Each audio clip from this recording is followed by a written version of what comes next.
चलो once again good evening everyone. Good evening everyone. बहुत शांति से शिद्दत से हम लोग अपना मैथमेटिक्स कंटिन्यू कर रहे हैं। बस यार इसी तरह से हम लोग हमारा मैथमेटिक्स कंटिन्यू करेंगे। ऑल राइट, तो कोई दिक्कत ही नहीं आएगी। डेली बेसिस पे आप लोग जिस तरह से होमवर्क सॉल्व करके दे रहे हो मुझे, एवरीथिंग परफेक्ट, ठीक है। बस यही चाहिए मुझे, होमवर्क सॉल्व करके दो ताकि मैं आपके मिस्टेक्स ऑन स्पॉट करेक्ट कर सकूँ। अच्छा, नोट्स में एक स्टेप और बेहतरीन प्रेजेंटेशन किया है। जो क्वेश्चन नंबर 1 हमने कल किया था, यस कल हमने एक्सरसाइज 1.5 का क्वेश्चन नंबर 1 किया था। देखो अब नोट्स देखो, इसकी सॉल्यूशंस देखना एक बार ज़रा। ये देखो, कोई भी क्वेश्चन सॉल्व कर रहे हो ना इस तरह का, एक्चुअली लिखने में यही वाले आंसर्स क्वेश्चन नंबर 1 को ही लिखने में दिक्कत आ रही है ना। तो सबसे पहले तो कौन सी वैल्यू सेटिस्फाई हो रही है या नहीं हो रही है एक बार वो बता दो, ठीक है। कोई इक्वेशन है, कौन सी वैल्यू सेटिस्फाई हो रही है तो वो बता दो भाई, ये वैल्यू सेटिस्फाई हो रही है जो बिलोंग करता है नेचुरल नंबर को, अबव इक्वेशन सेटिस्फाई हो रही है। या फिर ये बोल दो कि भाई ये वैल्यू सेटिस्फाई नहीं हो रही है। जैसे पूरे नेचुरल नंबर्स में से 2 ही वैल्यू सेटिस्फाई नहीं हो रही है तो आप वही बताओगे, राइट। आप पूरे नेचुरल नंबर जो जो सेटिस्फाई हो रहे हैं वो तो नहीं लिख पाओगे। तो पहला स्टेप ये हो गया हमारा। सेकेंड स्टेप क्या है हमारा, क्वान्टिफाइड स्टेटमेंट बनाने का, ठीक है। ये इस तरह से प्रेजेंटेशन कर देना। उसके बाद में लास्ट में आपको क्या बोला है, ट्रू स्टेटमेंट में कन्वर्ट करो। ये it is a true statement, क्योंकि ये जो x since x belongs to 2, ठीक है, x इक्वल टू 2 जो बिलोंग करता है नेचुरल नंबर को, सेटिस्फाइज इट। क्या सेटिस्फाई करता है, ये सेटिस्फाई करता है। और ये वाला पार्ट क्या मैडम, ये और है, आपको नहीं देखना है तो मत देखो ये वाला पार्ट, कोई दिक्कत नहीं है, ठीक है। इन दोनों लाइन में से जो आपको सिंपल लिखती है वो आपने लिख कर आना है, ठीक है। एक जगह सिंस है, एक जगह एज है, दोनों चलेगा, ठीक है। This was the perfect. हमने कल ये मेथड आपसे यही लिया था, है ना। ये इजीएस्ट पार्ट है, सबसे इजीएस्ट पार्ट है ये वाला। इस तरह से पेपर प्रेजेंट करो, बहुत ही मतलब कुछ ध्यान में नहीं रखना है कि कैसे लिखना है, कौन सी वैल्यू सेटिस्फाई कर रही है, ठीक है, कौन सी नहीं कर रही है, ओके। पहला लाइन तो वो रहेगा। क्वान्टिफाइड स्टेटमेंट लिख दो यार, बाद में बोल दो it is a true statement, खत्म, सिंपल सा पार्ट है। नाउ ठीक, एवरीथिंग परफेक्ट। अब बन जाएगा ये वाला पार्ट, क्वेश्चन नंबर 1 आपके लिए और ईजिएस्ट मेथड कर दिया मैंने, और ईजिएस्ट मेथड से आपको आंसर्स का प्रेजेंटेशन दिया है, ठीक है। तो I will be giving you this notes, ये वाली मैं आपको अपडेटेड दूंगी, ठीक है, ओके। उसके बाद में क्वेश्चन 1 हो गया था हमारा। क्वेश्चन नंबर 2 की तरफ आगे बढ़े हम लोग। देखो सारे क्वेश्चन में कर दिया same step, step number 1, step number 2, step number 3, ठीक है। एवरी क्वेश्चन स्टेप 1 2 3, ठीक है। चलो now move towards question number 2। Question number 2 की तरफ मूव करते हैं। इसमें भी कई बच्चों को राइटिंग में दिक्कत आ रही है ना। प्रैक्टिस कैसे करना है मैम, लिखना कैसे, हमें समझ में ही नहीं आ रहा है। तो कोई बात नहीं है यार, आ जाओ, बहुत सिंपल सा पार्ट है। क्वेश्चन 2 क्या बोलता है, if b is equal to set. b क्या है, ये सेट है। सेट में कितने नंबर, एक बार ध्यान रखना, 2 3 5 6 7, ओके। मतलब यही हमारी दुनिया यही है अभी, ठीक है। जैसे पहले वाले क्वेश्चन में नेचुरल नंबर अपना लिमिट था, तो यहाँ पे सिर्फ ये जो सेट है, यही हमें ये सेट में से ही देखना है। अगर ये सेट पूरे नंबर, ये जो सेट है इस सेट के पूरे नंबर सेटिस्फाई हुए तो यूनिवर्सल क्वांटिफायर, इस सेट के एक ही नंबर सेटिस्फाई हुए तो एग्जिस्टेंशियल क्वांटिफायर, या 2 हुए या कितने नंबर थे देखना है यहाँ पे ज़रा, 1 2 3 4 5 नंबर ज़्यादा है। इस 5 में से अब आप लोग जवाब दोगे, ठीक है। मैं आपसे क्वेश्चन पूछ रही हूँ, चलो बी रेडी, ठीक है। 5 में से 5 सेटिस्फाई कर रहे हैं, सारे नंबर एक गिवन इक्वेशन को, ये 5 नंबर गिवन इक्वेशन को सेटिस्फाई कर रहे हैं, फिर क्या बोलोगे, यूनिवर्सल कि एग्जिस्टेंशियल, यूनिवर्सल, ओके। ये 5 में से 4 ही नंबर सेटिस्फाई कर रहे हैं, 4 नंबर सेटिस्फाई कर रहे हैं, 1 नंबर नहीं कर रहा, ओके। ये कंसेप्ट क्लियर। अच्छा, एक लास्ट क्वेश्चन और जहां पे कंफ्यूज होते हो, 5 में से एक ही नंबर सेटिस्फाई कर रहा है, एक ही नंबर सेटिस्फाई कर रहा है, फिर क्या बोलोगे, एग्जिस्टेंशियल, सिंपल है ना। ये वाला कंसेप्ट भी आपका क्लियर है। चलो यार फिर आ जाओ, क्या बोला है, बी ये सेट है हमारा, determine the truth value of each of the following, इसकी ट्रूथ वैल्यू निकालनी है हमें, ओके, ठीक है। चलो आओ, यहाँ क्या बोला है, for every value of x which belongs to b such that x is prime number. क्या b की हर एक वैल्यू जो भी नंबर वो प्राइम नंबर है क्या? For every value of x, और x क्या है? ये b। For every value of x which belongs to b such that x is a prime number. क्या b जो सेट है क्या वो उसकी हर एक वैल्यू प्राइम नंबर है? जब मैंने x को अज्यूम किया 2 विच बिलोंग्स टू b, क्या ये प्राइम नंबर है? यस मैम है। When I have assume x equal to 3 which belongs to b, अरे 3 आ रहा है ना b में, ये देखो ये है ना, ठीक है, क्या ये प्राइम नंबर है? हाँ मैम है। x को जब मैंने पुट किया 5 विच बिलोंग्स टू b, ठीक है, प्राइम नंबर है ना। x equal to 6 belongs to b, prime number है क्या? नो मैम प्राइम नंबर नहीं है, क्योंकि ये 2 से ज़्यादा इसके फैक्टर्स है। 1 और 6 ही होना चाहिए थे इसके फैक्टर अगर प्राइम नंबर होता था तो, लेकिन इसके फैक्टर कितने? 1 2 3 और 6। तो ये क्या है? ये कंपोजिट नंबर है, ठीक है, तो प्राइम नंबर नहीं है। बस यहीं पे स्टॉप कर दो, आपको पता चल गया एक वैल्यू है जो सेटिस्फाई नहीं करती है, ये एक वैल्यू जो है वो सेटिस्फाई नहीं करती है इक्वेशन। इसका मतलब क्या? इसका मतलब ये फॉर ऑल जो लिखा है उन्होंने ये गलत लिखा है। यहाँ पे क्या होना चाहिए था? देयर एग्जिस्ट होता था, तब ये स्टेटमेंट ट्रू होता था। तो ये स्टेटमेंट की ट्रुथ वैल्यू क्या हो जाएगी? फॉर ऑल लिखा है तो फॉल्स। एक्सप्लेनेशन पार्ट समझा? Yes every one of you explanation part समझा? समृद्धि, देवेन, यस बेटा बताओ फटाफट से।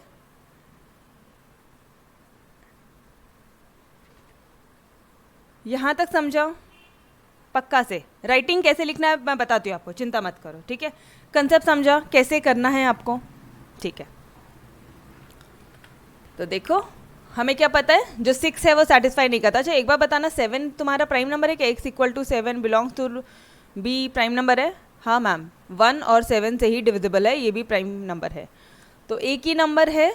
ओके क्या लिखोगे? For x is equal to 6 which belongs to b is not a prime number. पहले तो ये लिख लो कि भाई वो प्राइम नंबर नहीं है,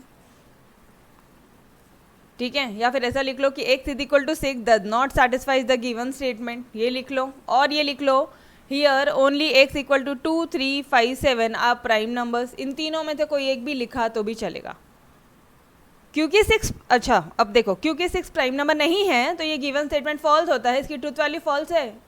अरे बेटा इसमें भी तो 3 ही स्टेप है, डिफ़िकल्ट क्यों गया लिखने के लिए? 1 2 3 टाइम है। अगर ये वाला क्वेश्चन, ठीक है, आज से तो ऐसे ये वाला क्वेश्चन 2 मार्क के लिए आता है, ठीक है, 2 मार्क्स का इसका वेटेज है। बट अगर इस तरह के क्वेश्चन अगर 3 मार्क के लिए थोड़े आपको ज़्यादा मार्क्स के लिए दिखते हैं, या आपको ऐसा लगता है यार बहुत टाइम है पेपर में अपना एकदम सब टाइम टू टाइम चल रहा है, तो आप 2 सेंटेंस लिख के आ जाओ। जैसे मैंने यहाँ पे आपके लिए 2 सेंटेंस लिखा है, मैंने एक ही बार और दिया बिकॉज आई वॉन्ट कि आपने अच्छी तरह से प्रेजेंट करना है एग्जाम में, ठीक है। x is equal to 6 is not a prime number लिखा मैंने, बाद में बोला x is equal to 6 does not satisfy the given statement. और थर्ड मैंने, मतलब मेरे हिसाब से आपने क्या करना चाहिए मैम, आपके हिसाब से अगर अच्छे मार्क्स चाहिए तो ये दोनों लिखो, ये वाला पार्ट में लिखो। समझ में आ रहा है? पहले क्या बोला? x जो 6 है, x is equal to 6 which belongs to b is not a prime number, वो प्राइम नंबर नहीं है, ठीक है, ओके। फिर आपने क्या बोला? ये जो 6 है ना, ये गिवन इक्वेशन, गिवन जो स्टेटमेंट है वो सेटिस्फाई नहीं करता। अरे ये जो देखो ना, ये गिवन स्टेटमेंट है ना, ये सेटिस्फाई नहीं करता है, इसलिए इसे क्या है? फॉल्स है। इसकी ट्रुथ वैल्यू क्या है? फॉल्स है, विच इज डिनोटेड बाय, वो नेक्स्ट लाइन में लिखना, it's truth value is f, ठीक है। समझ में आया? बता दो पक्का से, अच्छे से, किसी भी बच्चे को कोई भी डाउट है उसने पूछना है, ठीक है। मैं और बताऊंगी, एक और बार बताऊंगी, मुझे कोई प्रॉब्लम नहीं है बेटा। अच्छी तरह से समझा है सबको? ओके। अब आंसर प्रेजेंटेशन आएगा ना सबको, खुद से करेंगे अब, ठीक है। फर्स्ट वाला था इसलिए थोड़ा सा टाइम लिया हमने, नेक्स्ट अब खुद से ट्राई करेंगे। चलो देखो इधर नेक्स्ट पार्ट क्या बोला है, there exist n belongs to b।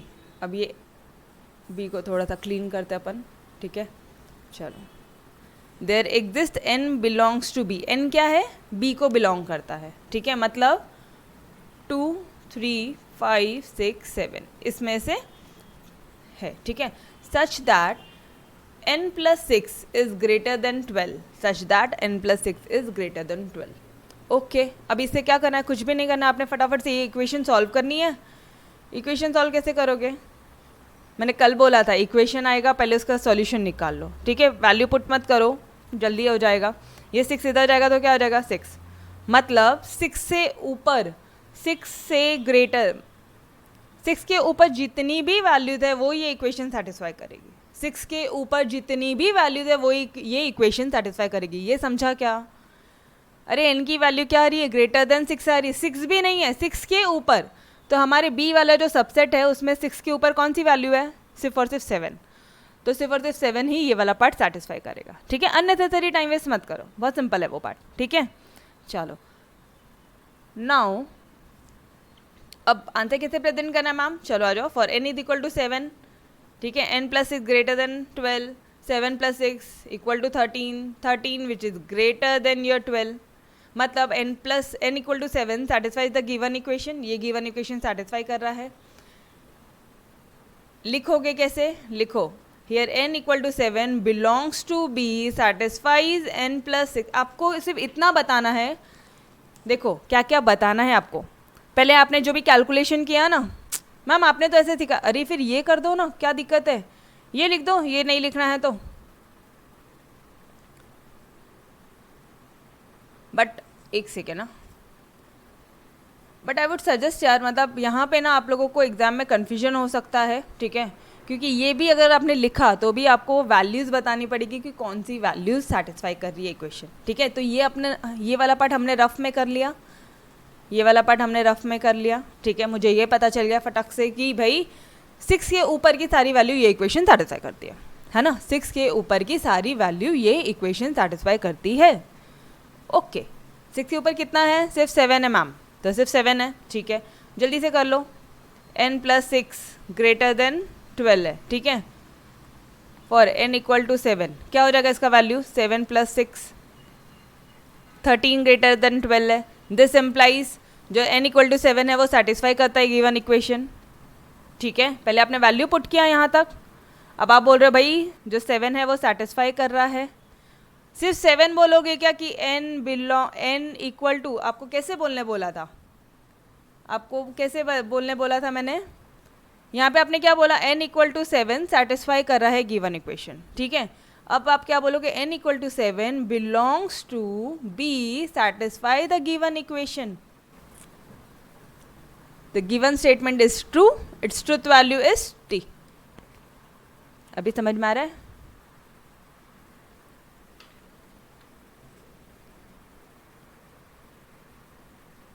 हाँ, 4 5 6 7 अगर सब सेटिस्फाई करता था तो अपन चारों दिखाते थे।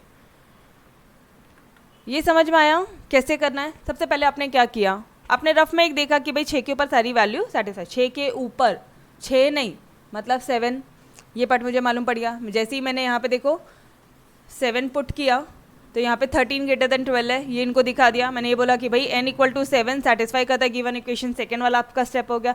ये 7 बिलोंग करता है अपने b सबसेट को, ये बताना है आपको। देखो n equal to 7 belongs to b satisfies n plus 6 greater than 12, the given statement is true and its truth value is t। Now every one of you is comfortable with these lines, कैसे present करना है please एक बार ये comment करके बता दो so that I can move ahead। Next question में बढ़ते हैं। हर किसी बच्चे, हर एक बच्चा हाँ यहाँ पे कंफर्टेबल है, कैसे लिखना है आपको समझ में आ रहा है? किसी एक बच्चे को भी डाउट है मैम कैसे लिखना है एग्जाम में, मतलब क्लिक नहीं होगा, रट्टा मारना, कोई एक भी बच्चा है जो बोल रहा है नहीं मैम नहीं समझा, तो बोलो पक्का से। ओके चलो, दिव्या का सब आपका क्वेरी सॉल्व हो गया ना बेटा, अब लेक्चर्स दिख रहे हैं आपको? ओके चलो यार, थर्ड वाला पार्ट करवाते हैं, थर्ड वाले क्वेश्चन देखते हैं वापस से। जैसे अपना माइंड बोलेगा ना हम अपने हिसाब से आंसर लिखेंगे, ठीक है। हम लोग टेक्स्ट बुक की तरह नहीं जाएंगे, हम हमारे हिसाब से चलाएंगे, ठीक है। बट मार्क्स भी मिलने चाहिए उस हिसाब से रहेगा, ठीक है। तो वही चीज़ कर रहे हैं हम लोग। चलो यार, इन बी की वैल्यू क्या बता देना, 2, 3, 5, 6 और 7, ठीक है, यही थी बी की वैल्यू। चलो क्या बोला है क्वेश्चन में, there exist n equal to B such that 2n + 2 less than 4। Okay, और आपकी मैडम ने क्या बताया था कि जब भी ऐसा कुछ आएगा सबसे पहले इक्वेशन को सॉल्व करना। तो जल्दी से कर लो, रफ में कर रहे हैं ये हम लोग पार्ट, कहाँ पे सॉल्व कर रहे हैं बेटा, रफ में सॉल्व कर रहे हैं, ठीक है, ये पार्ट हम लोग रफ में सॉल्व कर रहे हैं। नोट्स ऐसे बनाओ, ऐसे बनाओ, ये चीज़ें कौन सी चीज़ें रफ में करनी है, कौन सी चीज़ें फेयर में करनी है, ये पार्ट आप बुक में लिखो मेरे साथ साथ, ठीक है, मेरे साथ साथ लिखो, प्रैक्टिस भी होगी, ठीक है। मैं तो आपको नोट देने वाली हूँ, नो डाउट, उसमें कोई प्रॉब्लम नहीं, बट जब आपके खुद के हैंड रिटन रहेंगे ना तब मज़ा आएगी। कौन सा पार्ट रफ में करना है, बहुत सारी चीज़ें एक्स्ट्रा बताई जा रही है, तो वो पार्ट लिखो, ठीक है। 2n + 2 लेस देन 4 है, ठीक है। हम लोग क्या करेंगे, 2n, ये 2 इधर जाएगा तो क्या हो जाएगा, 4 प्लस होगा या माइनस होगा, बोलना, 4 - 2 हो जाएगा ना, 2, n क्या है, लेस देन 1, ओके, मतलब 1 से छोटी सारी वैल्यू 1 से छोटी होनी चाहिए, तब ये इक्वेशन सेटिस्फाई करेगी, 1 से छोटी। अब हमारा बी वाला सबसेट देखना ज़रा, यहाँ पे 1 से छोटा कोई वैल्यू है क्या, 1 ही नहीं है मैम, ठीक है, 1 ही नहीं है यहाँ पे, अरे देखो ना, 2, 3, 5, 7 है ना, 2, 3, 5, 6, 7 है, ठीक है। फिर आप क्या बोलोगे, as no value of n, आपके दिमाग में, एक मिनट, आपके माइंड में सबसे पहले क्या आ रहा है, बस वही चीज़ लिखनी है, आपके माइंड में सबसे पहले क्या, मैडम एक भी वैल्यू सेटिस्फाई नहीं कर रही है बी की, तो ये जो आपने बोला ना 2, बी सेट है ना अपना, 2, 3, 5, 6, 7, ma'am no value of n, अच्छा ये ध्यान रखना, यहाँ पे x मत लिखियो, यहाँ पे n ही लिखना, ठीक है। कैसे लिखेंगे अब हम लोग, no value of n in set B satisfies equation, no element of set B satisfies, अब इन दोनों के बीच में और है, ठीक है, दोनों में से कोई भी लिखा चलेगा। Therefore given statement is false and its truth value is denoted by f, ठीक है। थर्ड वाला पार्ट समझा सभी को, कैसे सॉल्व किया हमने। थर्ड क्वेश्चन अभी वाला सबको, फास्ट नहीं हो रहा है ना लेक्चर, शांति से जा रहे हैं हम लोग, एकदम शांति शांति से कर रहे हैं, ठीक है। किसी को कोई भी डाउट होगा तो बेटा आपने पूछना है, ठीक। चलो फोर्थ वाला पार्ट क्या बोलता है, फोर्थ वाला पार्ट में बढ़ते हैं, बी पहले लिख लेते हैं, बी क्या है हमारा, 2, 3, 5, 6, 7, ओके। अब ये क्या बोल रहा है, for all value of y, okay, which belongs to b, ठीक है, such that y² is negative, अरे बाप रे, इसने क्या बोला, y का स्क्वायर करोगे तो नेगेटिव नंबर है, y का स्क्वायर नेगेटिव आता है क्या यार, किसी भी नंबर का स्क्वायर करते तो वो तो हमेशा पॉजिटिव रिजल्ट देता है, ठीक है, और वो भी आप तो बोल रहे हो पॉजिटिव नंबर का स्क्वायर करोगे तो नेगेटिव आएगा, कुछ भी बोल रहे हो आप, ठीक है। तो हमें तो डायरेक्टली समझ में आ रहा है ये जो स्टेटमेंट है, ये जो quantified statement which is given in your question, it is false, है ना, ये जो क्वांटिफाइड स्टेटमेंट है ये तो फॉल्स है यार। तो कैसे लिखेंगे हम लोग, आंसर कैसे लिखेंगे, माइंड में क्लिक क्या हो रहा है, माइंड में हिंट क्या हो रहा है, मैडम कोई भी वैल्यू बी के सेटिस्फाई नहीं कर रही है, लिखो फिर वो वही चीज़ लिखो, there is no value of y in B, there is no value of y in B, no value of y in B which satisfies, या ऐसे लिख लो y which belongs to B satisfies y² less than 0, लिख लिया। क्यों, क्योंकि as square of each element of B is positive, किसी भी एलिमेंट का स्क्वायर करोगे तो वो पॉजिटिव ही आना है, ठीक है। The given statement is false, it is denoted by the truth value f, done, पक्का से। चलो फटाफट से बता दो, last part of your exercise 1.5, last question, फिर हम लोग आगे बढ़ेंगे। हाँ हाँ बिल्कुल, सॉल्व करके नहीं दिखाया तो चलेगा, ठीक है, बट जो आप यहाँ पे लिख रहे हो, आप यहाँ पे क्या लिख रहे हो कि 2 सेटिस्फाई कर रहा है, तो 2 तो सॉल्व करके बताओ, ठीक है। आप यहाँ पे ये बोल रहे हो बेटा कि 7 जो है, 7 ये पार्ट, ये इक्वेशन सेटिस्फाई कर रहा है, 7 सेटिस्फाई कर रहा है, तो 7 को सॉल्व करके बताया है, वो सॉल्व करके बताओ, ठीक है। आपका रफ वर्क नहीं, आपका ये जो कैलकुलेशन वर्क है ना, रफ वर्क, ये नहीं, ये रफ में करना है, ठीक है।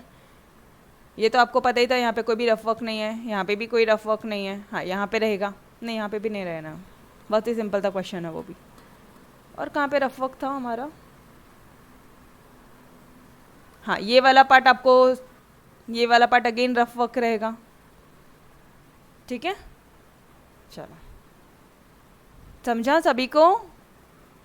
क्वेश्चन नंबर 4 हो गया क्या सभी का, हर एक बच्चे का, किसी भी बच्चे को कोई भी डाउट है तो बोलो यार। Any student any doubt in question number 4? बेटा बढ़ू मैं आगे, ये संकेता, दर्शना, देवेन, दिव्या, जल्दी जल्दी से बेटा। No doubts, okay. चलो लास्ट पार्ट है हमारा, उसके बाद में आज हम लोग मज़े एकदम, आपको बहुत इन्जॉय होगा, इतना मज़े वाला पार्ट पढ़ेंगे ना एक, ठीक है। ट्रुथ टेबल बनाना सीखेंगे आज, ट्रुथ टेबल बनाना सीखेंगे, बहुत मज़ा आएगी, ठीक है। तो चलो फटाफट से जल्दी जल्दी से वाला पार्ट खत्म कर लेते हैं। क्या बोला है, फॉर ऑल वैल्यू बोला है, बी क्या था, 2 3 5 6 7, ठीक है, ये बी है ना, ओके। फॉर ऑल वैल्यू, ठीक है, of y belongs to B such that y minus 5 belong to natural number, okay. चलो यार क्या, एक मिनट, रफ वर्क कर रहे हैं पहले हम, ये आपको एग्जाम में नहीं दिखाना है, ठीक है, it's rough work. y minus 5 belongs to natural number, मतलब y माइनस 5 जब आप करोगे तो नेचुरल नंबर आना चाहिए। पहला क्या है एलिमेंट 2, जब मैंने y को 2 लिया, y माइनस 5, क्या आ रहा है इसका आंसर, -3, क्या ये नेचुरल नंबर है। उसके बाद में करो, -2 नेचुरल नंबर है। उसके बाद में करो 5 माइनस 5, 0, 0 नेचुरल नंबर है, नहीं है मैम। 6 माइनस 5 करना ज़रा, हाँ 1 नेचुरल नंबर है मैम, और 7, अब इसके बाद से सब नेचुरल नंबर ही रहेंगे, क्योंकि हमें दिख रहा है कि भाई बड़ा से अपन छोटा माइनस कर रहे हैं, तो ऑब्वियसली कुछ एक, जैसे देखो 7 माइनस 5 2, तो 2 नेचुरल नंबर है। तो कौन सी दो वैल्यूज ने सेटिस्फाई किया है, एक 6 और 7, ठीक है। कितनों ने सेटिस्फाई नहीं किया है, यहाँ पे इन्होंने सिर्फ y 2 क्यों लिखा है यार, ये गलत हो गया। 2 3 5 तीनों ही सेटिस्फाई नहीं कर रहे हैं ना, है ना, तो ही वैल्यू सेटिस्फाई कर रही है। एक मिनट,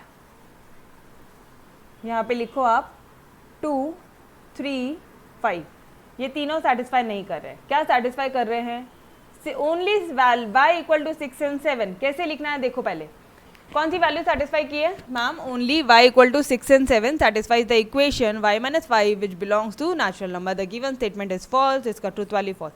बस ये लास्ट 3 लाइन्स लिखनी है आपने मैम, इसमें सॉल्व करके नहीं दिखाना, बिल्कुल दिखा सकते हो आप 6 और 7 लिख रहे हो तो यहाँ पे 6 और 7 को सॉल्व करके बता दो।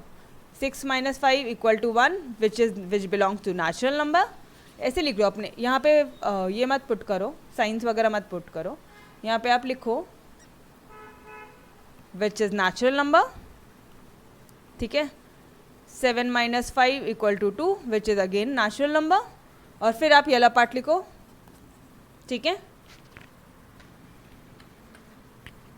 समझ में आ रहा है आपको, मैं आपको ये भी पार्ट लिख कर देने वाली हूँ, मैं आपको लिख के दूंगी, मैं नोट्स अपडेटेड करके दूंगी आपको, ठीक है।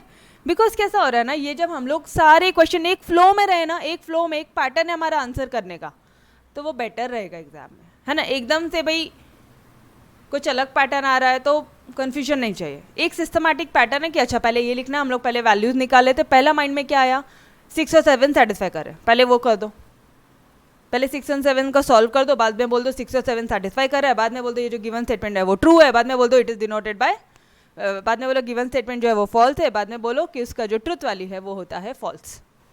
सिंपल, एक सिस्टमैटिक पैटर्न लो, ठीक है।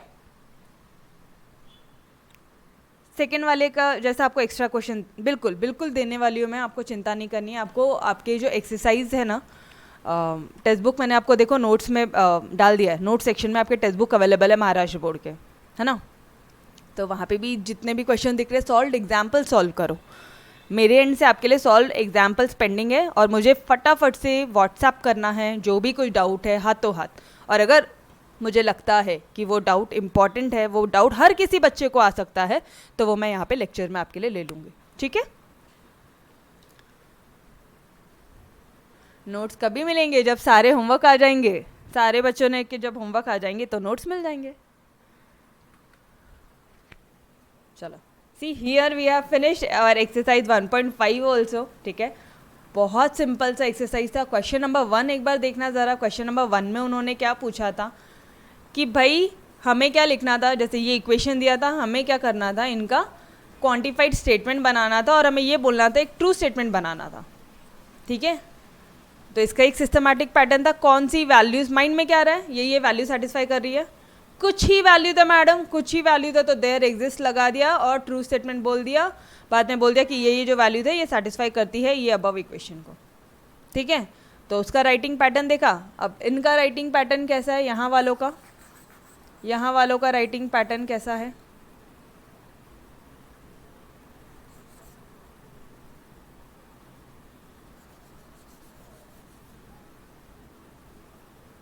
वन सेकेंड ना,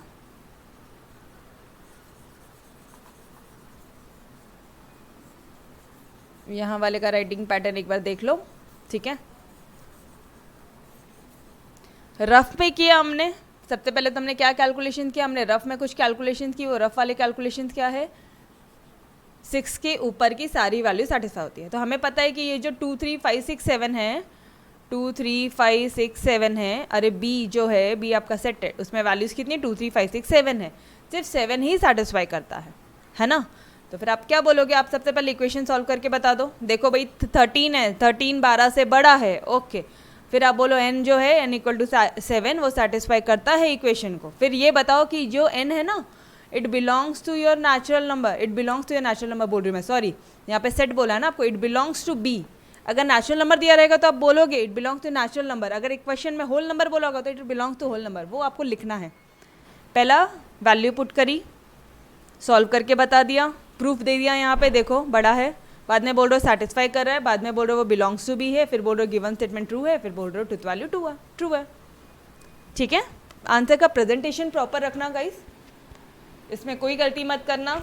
आज बहुत ही अच्छी तरह से मैंने आपको ये वाला एक्सरसाइज समझा दिया, हर किसी बच्चे को समझा एक्सरसाइज, ये एक्सरसाइज हर बच्चे को समझ में आ गया पक्का से। आगे बढ़े, एक स्टेप और आगे बढ़े, 5 मिनट्स है अभी हमारे पास में, ठीक है। बहुत मजा आएगी, बहुत मजा आएगी, कुछ भी नहीं है, ठीक है। चलो आ जाओ।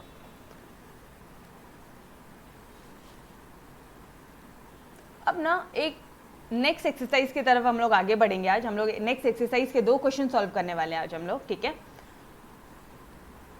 स्टेटमेंट पैटर्न क्या होता है, ठीक है, what do you mean by statement pattern.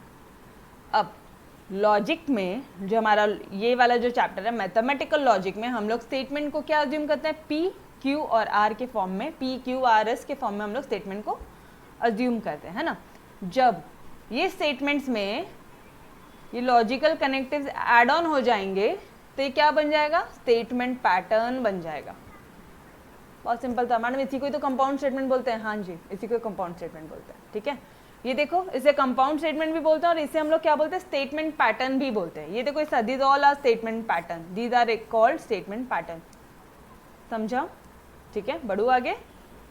Now ma'am अभी इसमें क्या करना होगा, आपको पता है कि इसमें ये एक्सरसाइज में आपको ये पूरे का ट्रुथ टेबल बनाना पड़ेगा। ओ तेरी, हाँ जी, इस पूरे का ट्रुथ टेबल, इस पूरे का ट्रुथ टेबल बन जाएगा, बिल्कुल बन जाएगा। बहुत सिंपल है। अपने जो 5 मैजिक मेमोरी टेक्निक्स है ना, इतने तोड़ है कि कोई गलतियां नहीं होनी अपन से, ठीक है। चलो देख लेते हैं फटाफट से।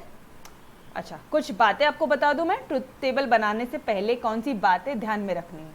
While preparing the truth table of the statement patterns, parenthesis must be introduce wherever necessary. मतलब जब ब्रैकेट्स, पैरेंथेसिस मतलब ब्रैकेट्स इंट्रोड्यूस करना, जहाँ पे भी ज़रूरत होगा वहाँ पे, जहाँ पे ब्रैकेट ज़रूरत है वहाँ पे आप ब्रैकेट्स इंट्रोड्यूस करो, ठीक है, पैरेंथेसिस इंट्रोड्यूस करो, ओके। जैसे फॉर एग्जांपल देखो, ये 2 पार्ट, ये 2 स्टेटमेंट देखो ज़रा, compound statement, these are not same. ये जो स्टेटमेंट पैटर्न है, these are not same, because यहाँ पे नॉट निगेशन जो है वो पूरे P एंड Q का निगेशन, और यहाँ पे सिर्फ और सिर्फ अकेला P का निगेशन है। आपको समझ में आ रहा है पैरेंथेसिस की इंपॉर्टेंस क्या है? ये समझ में आया बच्चे? पैरेंथेसिस की इंपॉर्टेंस क्या है ये समझ में आया आपको? कि ब्रैकेट लगने से पूरा आंसर चेंज हो जाएगा, ठीक है। तो first point we have to keep in mind, parenthesis ध्यान रखना है। अगर दिया हुआ है तो हमें ध्यान रखना, अगर नहीं दिया तो हम लोग अपने हिसाब से पुट कर सकते हैं। ऑल राइट, ठीक। अब एक शॉर्टकट टेक्निक दे रही हूँ, ठीक है मैम। ये जो टेबल बनाएंगे हम लोग, इसमें कैसे पता चलेगा कितने नंबर ऑफ रोज है, कितने नंबर ऑफ कॉलम्स बनाने हैं? ये तो देखो ना यार, कितने डेंजर दिख रहे हैं यहाँ पे। वो दिख रहा है डेंजर, बहुत सिंपल है। आपका एग्जाम में प्रेजेंटेशन बिगड़ जाता है ना? आपका नहीं बिगड़ेगा, अब नहीं बिगड़ेगा। कैसे? अगर 2 स्टेटमेंट दिया है, 2 स्टेटमेंट, तो आपकी मैम ने आपको क्या बताया था? अगर आपने सारे लेक्चर्स देखे हैं, 2 स्टेटमेंट दिया है P और Q, तो 2 टू द पावर स्क्वायर करना है आपने। कितने रोज बनेंगे? 4 रोज बनेंगे, ठीक है। ये देखो 1 2 3 4 रोज बनेंगे, ओके। उसके बाद में मैम कितने कॉलम्स बनेंगे वो कैसे पता चलेगा? कॉलम्स बेटा कितने लॉजिकल कनेक्टिव है पहले वो देखो आप। अगर आपके इसमें, ये फर्स्ट वाला पार्ट में ले रही हूँ, इसमें कितने लॉजिकल कनेक्टिव थे मैम? 3 किधर है बाबा? एक बार एंड है, एक बार और है, दूसरी बार भी एंड ही है ना बेटा, समझ में आ रहा है? एंड ही है उसमें, 2 ही लॉजिकल कनेक्टिव यूज है, 2 ही है। इसमें देखना था ना, एक ही है। इसमें देखो 1 2 3, इसमें 3 लॉजिकल कनेक्टिव्स है। इसमें देखना ज़रा 2, ठीक है। समझ में आ रहा है आपको? रिपीटेड वाले को नहीं लेना, ठीक है। तो अब मान लो आपके पास 2 लॉजिकल कनेक्टिव है, ठीक है। M क्या है? Logical connectives. तो 2 लॉजिकल कनेक्टिव्स प्लस 2 इसके स्टेटमेंट है, तो 2 + 2 क्या हो गया? 4, और 4 कॉलम्स बनेंगे। मैम ऐसे नहीं समझ रहे, आप एग्जाम्पल से समझाओगे तो ज़्यादा अच्छे से समझेगा हमें। ओके, बस अभी सिर्फ ये फिर फॉर्मूला ध्यान में रखो। 2 टू द पावर n रोज है हमारे, और m + n क्या है? कॉलम्स। रोज का फॉर्मूला क्या है? बोलो ज़रा, रोज का फॉर्मूला क्या है?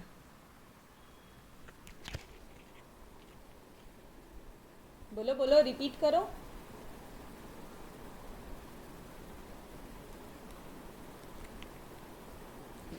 चलो देखो, अब यहाँ पे वही चीज़ करते हैं अपन, ठीक है। हमें कुछ भी नहीं आता, हमें सिर्फ ये 2 फॉर्मूलेस पता है। मैडम कितने नंबर ऑफ रोज होंगे वो आपने बताया था 2 टू द पावर n, और कितने नंबर ऑफ कॉलम्स हैं उसके लिए आपने एक शॉर्टकट दिया है मैडम, m + n, ठीक।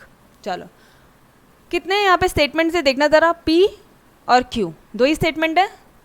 तो मैं यहाँ पे कर दूँ 2 का स्क्वायर कर दूँ बेटा, 4 आएगा। तो देखो 4 रोज बनती है क्या? 1 2 3 4, ये 4 ही रोज है, ओके। अब कितने लॉजिकल कनेक्टिव्स है यहाँ पे? 1 2 3, 3 लॉजिकल कनेक्टिव्स है मैम। तो कॉलम का फॉर्मूला क्या? M क्या? लॉजिकल कनेक्टिव 3, और रोज कितने थे? रोज बोल रही हूँ मैं आपके, स्टेटमेंट कितने हैं? N क्या है यहाँ पे? What do you mean by N? N जो है वो नंबर ऑफ स्टेटमेंट्स है। N क्या है? नंबर ऑफ स्टेटमेंट्स है। M क्या है? लॉजिकल कनेक्टिव्स है। M क्या है? लॉजिकल कनेक्टिव्स है। कितने लॉजिकल कनेक्टिव्स हैं? 1 2 3। शांति से, नहीं हुआ 2 क्वेश्चन नहीं हुए चलेगा बेटा, बस शांति से, जितना कर रहे हैं वो शांति से, ठीक है। एक ही क्वेश्चन होगा तो भी चलेगा, अपन को जो कर रहे हैं शांति से करेंगे, मज़ा आती है। ये क्वेश्चन में बहुत मज़ा आती है, आप लोग बहुत इन्जॉय करोगे, ठीक है। चलो देखना ज़रा यहाँ पे, मैं ग्रीन कलर लेती हूँ। 3, और स्टेटमेंट कितने हैं? M क्या था? Logical connective. M के बदले में मैं लिख देती हूँ 3, N के बदले में मैं लिख देती हूँ आपके लिए 2, क्योंकि 2 स्टेटमेंट है। कितने कॉलम बनने चाहिए? 5। ओह, मतलब क्वेश्चन सॉल्व करने से पहले ही मालूम पड़ गया 4 रो बनानी है और 5 कॉलम बनाने हैं। कितना इजी पार्ट है यार, गलतियाँ नहीं होंगी, ठीक है। इसी मेथड से सॉल्व करना। स्टार्टिंग में एवरी स्टूडेंट, ठीक है, यही मेथड से सॉल्व करो, बहुत सिंपल जाएगा, बहुत सिंपल जाएगा, ठीक है। ओके, अरे समझ में आ रहा है ना सभी को? M क्या है बेटा? M कनेक्टिव्स, और N क्या है? स्टेटमेंट्स है, ठीक है। चलो अब मैम ये वाला पार्ट लर्न करना होता है क्या? नहीं, बिल्कुल नहीं। देखो इसका भी शॉर्टकट टेक्निक बताती हूँ मैं आपको। 4 आया ना आपका, तो इस 2 बार ट्रू लिखना और 2 बार फॉल्स लिखना। ऑब्वियसली इसके 2 बार को वो स्टेटमेंट ट्रू हो सकता है, 2 बार फॉल्स हो सकता है, उससे ज़्यादा क्या होगा यार, 2 स्टेटमेंट है। अच्छा अगर एक ही स्टेटमेंट है तो क्या होगा मुझे बताना ज़रा। एक बार ट्रू होगा, एक बार फॉल्स होगा, एक बार ट्रू एक बार फॉल्स। अगर यहाँ पे 2 स्टेटमेंट आ गए तो 2 बार ट्रू 2 बार फॉल्स होगा। ये लो ना, विदाउट फॉर्मूले भी सेम रिजल्ट आता है ना, समझ में आया क्या। बट फॉर्मूले से करो, बिकॉज जो 3 टाइप के क्वेश्चन होंगे ना, मतलब 3 स्टेटमेंट दिया है, उसमें हेल्पफुल होगा। ठीक है, अरे समझा सभी को, मैंने फॉर्मूले से भी बता दिया बेटा, विदाउट फॉर्मूले से भी बता दिया आप सभी को। अगर एक स्टेटमेंट है, यस देखो एक बार वापस से देखो, वापस बता रही हूँ मैं, ये लो,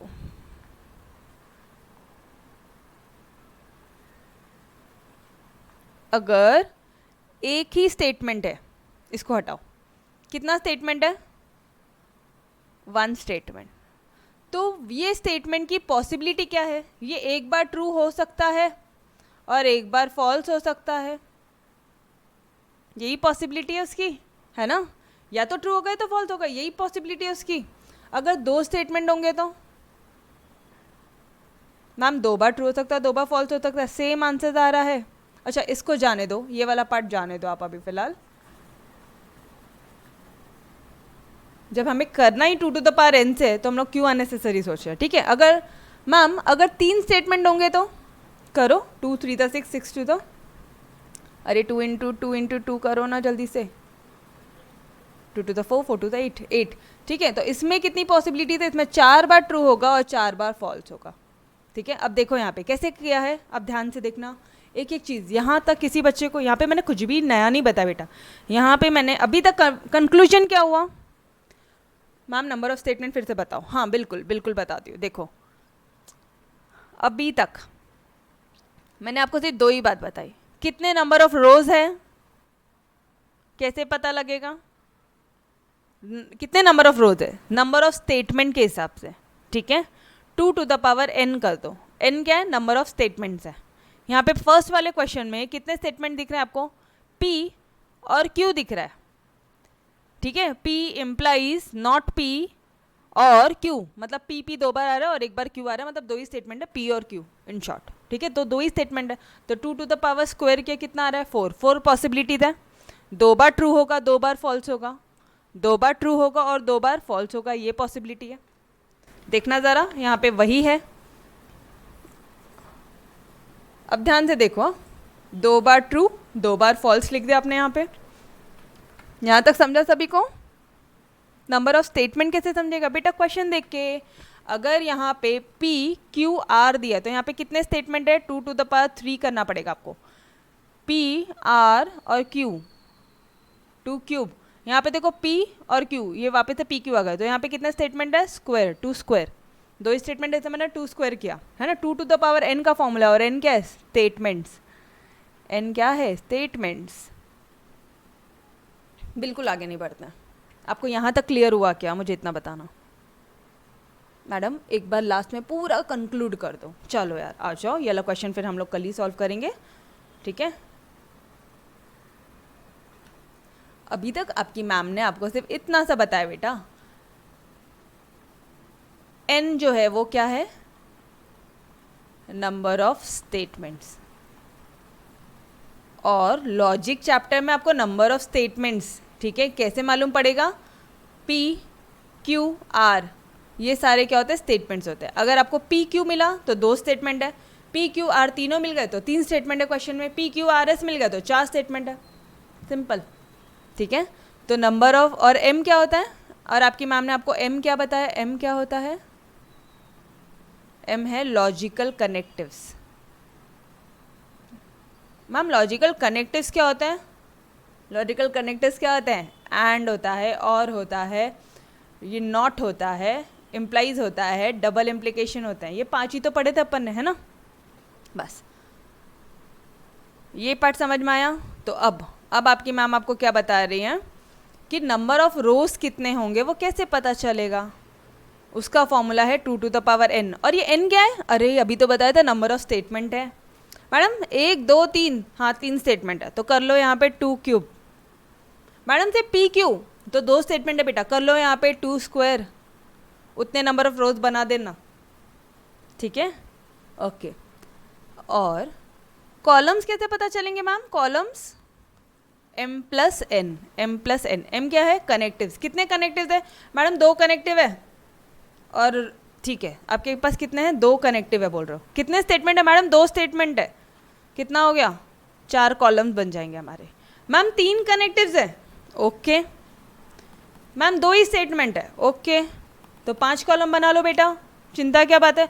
मैडम 4 लॉजिकल कनेक्टिव्स है और 3 स्टेटमेंट है, तो कोई दिक्कत नहीं है, 7 कॉलम बना लो। क्या डेंजर सम होगा? बिल्कुल नहीं, बहुत मज़ा आएगा। आपको सिर्फ ये पार्ट ध्यान में रखना है, बहुत मज़ा आएगी। मतलब अगर आपको ये 2 पार्ट समझ में आ गया ना, तो देखो क्वेश्चन कैसे फट से खत्म होता है। यहाँ तक समझ में आया सभी को? 2 टू द पावर n और m प्लस n। अब फॉर्मूला क्या है, हमें क्या ध्यान में रखना है? 2 raise to n, m plus n। Rows कितने हैं? 2 टू द पावर n, और कॉलम कितने? m plus n। ठीक है, यहाँ तक समझा सभी को? एकदम पक्का वाला। अरे 2 मिनट 2 मिनट 2 मिनट 2 मिनट, अभी बहुत मस्त लिंक लगी हुई है। अच्छा ठीक है, चलो कल इतना पार्ट मैं आपको वापस से रिवीजन भी करवाऊंगी और फिर आगे लेके बढ़ूंगी, ठीक है। तो यहाँ तक आपको समझा सभी को? कितने रोज होते हैं? रोज का फॉर्मूला क्या है? 2 टू द पावर n, और कितने कॉलम्स होते हैं? m प्लस n, ठीक है। ओबियसली यार, अगर आपका मन नहीं लग रहा है या आपको ये हो रहा है, प्रेशराइज हो रहा है, तो करवा के कोई मतलब नहीं है ना। यस, चलो ये चीज़ें समझिए अच्छे से, ठीक है। अच्छा, वन थिंग, एक बार आप लोग ये क्वेश्चन ट्राई तो करो, एक्सरसाइज 1.6 के ये क्वेश्चन ट्राई करो, ठीक है। एक बार ट्राई करो, आपको अपने आप समझ में आ जाएगा कितना इजी है, ठीक है। नहीं समझा तो मैं हूँ ना, ट्राई तो करो, गलतियाँ तो करो। गलतियाँ नहीं करोगे तो मेरे से कल आके डाउट क्या पूछेगी मुझे, व्हाट्सएप क्या करोगे, आपकी मैम आपके डाउट्स कैसे क्लियर करेगी क्लास में? समझ में आ रहे हो?